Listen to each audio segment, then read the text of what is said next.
Hello and welcome back to my channel. Today I'm doing something a little bit different than usual. Today I'm not showing you any gameplay or something, but today I'm doing a Magic the Gathering deck tag. Well, I honestly don't know how many of you are playing Magic actively. Well, I know at least a few of you do, so yeah, I'm doing this video. So the deck I'm talking about today is a Azorius Lifegain enchantment deck. So first of all, it is a modern deck, but it isn't a tier 1 deck of any description, more follows the power level of a casual deck, you could say. Doesn't include any unfair lockdown combos or something. Just a deck for having fun with your friends, and it is also very cheap. TCG Player offers the complete deck here for $33.24. Okay, so I'll just start with the win conditions of my deck. So basically, as I already mentioned, it's a life gain deck. So what isn't allowed to miss in any Magic Lifegain deck is Ajani's Pridemate, because every time I gain life, and I gain life often, I don't gain that much life, but I get many instances of like 1 life, 1 extra life, and 1 more life, which benefits Ajani's Pridemate quite a lot, as he gets a +1/+1 counter every time I get life. So you're getting pretty huge quite fast. It's only 2 mana, so dropping that in turn 2 is quite a good option. So that's also the reason I got 4 Ajani's Pridemates in this deck. So the second win condition is Angelic Accord. So this is an enchantment which will give you an angel token at the beginning of an end step if you gained 4 or more life this turn. So you got quite a lot of options to gain that much life in one turn. First of all, you got 6 creatures which will gain you life if other creatures enter the battlefield. You have enchantments with will gain you life. You can give your creatures lifelink. You even have a creature with lifelink which just happens to have 4 attack as well. So if he attacks or blocks, you will get an angel as well. And if you can get a few of those angels, you can overrun your opponent quite quickly, as they are also flying, and 4/4 is a pretty huge creature. So the next win condition is the Felidar Sovereign. Well, I already mentioned it, it's a 4/6 Vigilance lifelink creature for 6 mana. And it lets you win the game if you have 40 life at the beginning of your upkeep. So it's quite easy to reach that much life in this deck, especially if you got a 4/6 lifelink on your side of the field. So Felidar Sovereign is also a way to win the game. I included 2 of those because you don't want to have too many 6 mana creatures in your deck, but having too few would also go on the cost of consistency. So now I'm going on the last win condition, and it's actually several win condition combined into one. So it's either having Augury Adept or Texas of Meletis or Ephara, God of the Polis, combined with 1 Steel of the Godhead. So all of those creatures are actually blue and white at the same time. So if they get enchanted with Steel of the Godhead, they get pretty strong. So they get +2/+2 lifelink and unblockable. So if you have such a strong lifelinking creature, which is unblockable, in the case of Ephara, God of the Polis, even indestructible, this is a fairly potent threat your opponent needs to answer to or will lose to. And all of these 3 cards also have some sorts of life, either life gain or life gain and card draw. So the Augury Adept will let you draw the top card of your deck. and you gain life equal to the mana cost of that card. Decklist of Meletis lets you exile top cards of your opponent's decks. You will gain life equal to the mana cost of that card, and you may cast this card in this the card in this turn, but you can use any mana colors to pay those cards from your opponents. And lastly, Farah will gain you will let you draw cards if another creature entered the battlefield.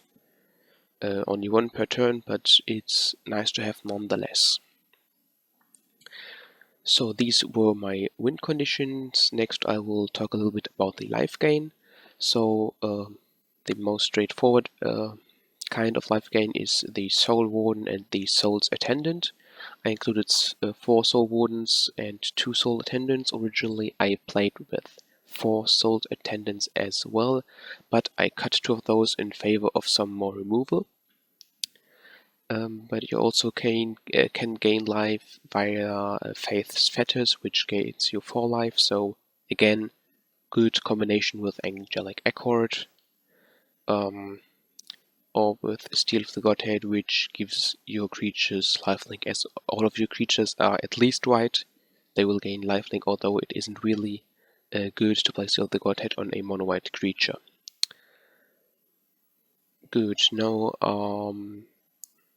I will talk some more about life gain, but I also include some kinds of some means of creating tokens here. So first of all, Captain's Clause. It will gain you white core ally tokens every time the equipped creature attacks.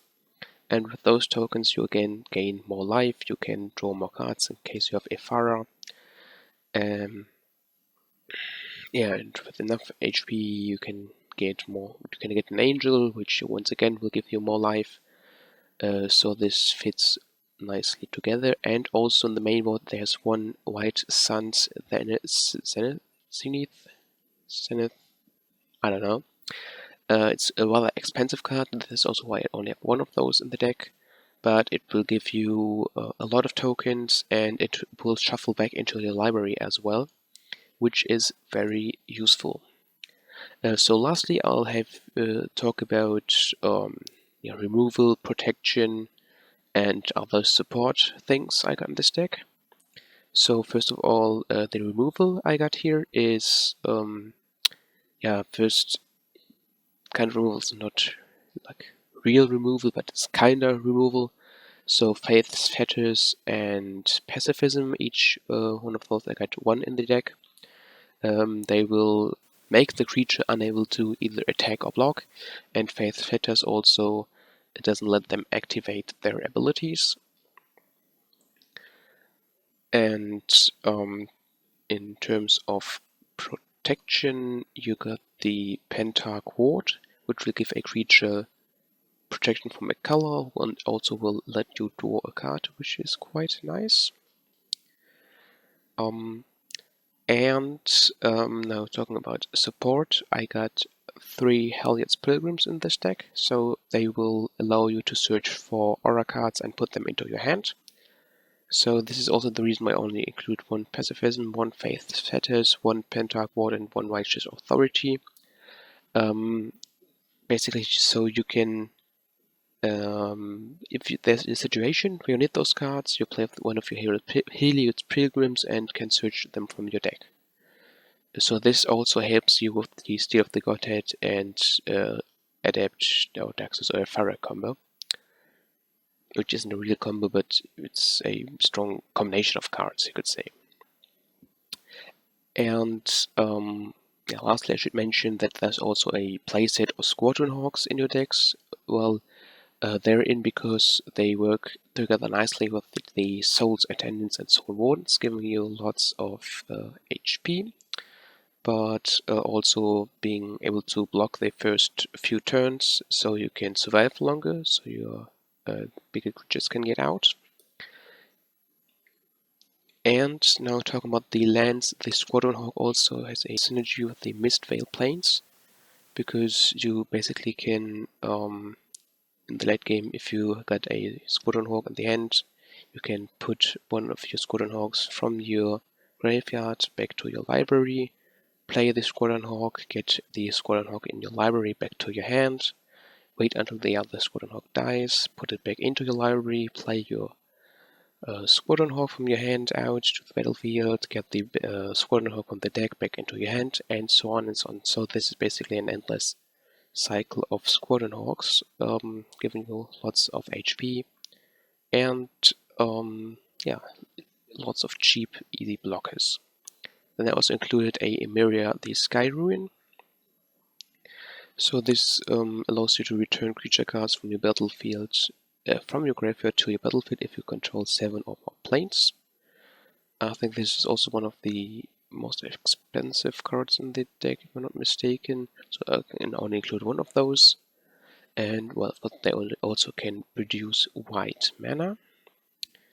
And they are quite useful to get back your Felder Sovereigns, or if your opponent, for example, milled your Farragut of the Polis, you will get those back. So basically, Emeria will help you get your win conditions back in the late game. And also included 3 islands, 12 plains, and 3 tranquil coves, which will once again help you getting out those angels and giving you some more HP. So this is basically all the cards in the main board.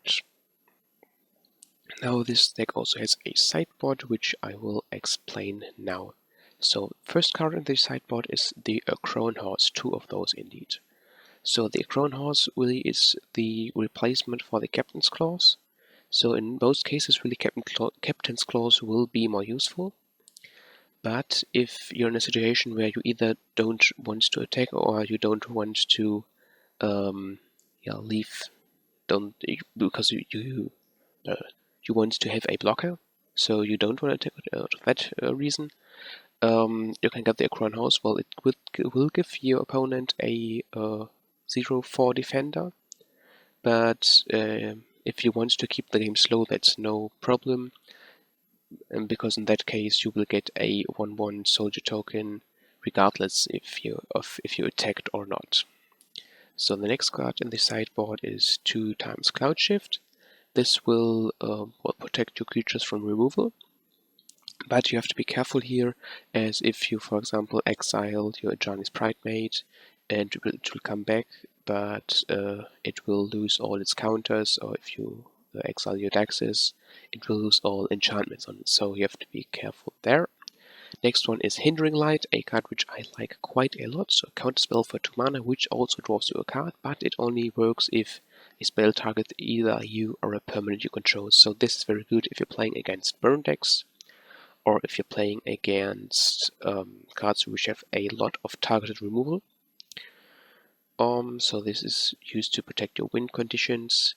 Next card is Nomad's Assembly. This is a very expensive card, and this card basically does nothing if your opponent sweeps your board before Nomad's Assembly hits the board, because if you got no creatures, you will get no tokens, and just spend 6 mana for nothing. So I only play Nomad's Assembly if you know your opponent does not have any mass removal, or has only one card that can do this, and only if the game is slow enough allowing you to play a 6 mana card.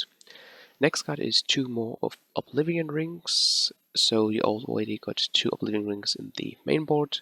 Very good white removal, well, very good cheap white removal, allowing you to exile indestructible cards, allowing you to exile enchantments, artifacts, and so on. Okay, going to the next card is a single copy of Return to the Ranks. It has Convoke, which works well with their tokens, and it allows you to create return creature cards with converted mana cost 2 or less, so you will be able to get everything back except your Pilgrims, your Sovereigns, Ephara, Daxes, and the Adepts. So getting back your Pridemates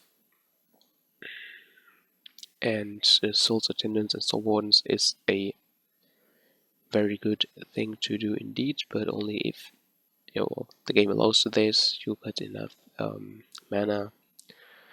Otherwise, this can also be a dead card. So next card is 2x Soul Attendants.